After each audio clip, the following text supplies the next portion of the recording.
Here I have CAT S42, and today I'm going to show you how to transfer files on this device or from this device from any other Android device to the iPhone, so iPhone to Android as you please.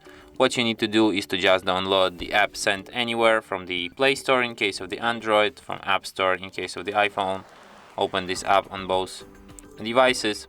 Then if you open it for the first time, you have to accept terms of service and privacy policy. Then you have to grant access to the storage. Then if you want to receive image, just go to the receive section. If you want to send image, go to the send. You can send photos, videos, contacts and any other files. So let's just send photo.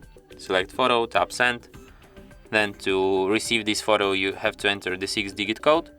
You can share a link, open link and get image like this, or the easiest method, you can just grant access to camera, then go to this barcode and get image just like this.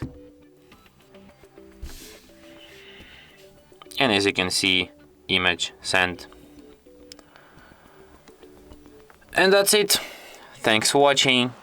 If you find this tutorial useful, don't forget to hit that like button and subscribe to our channel.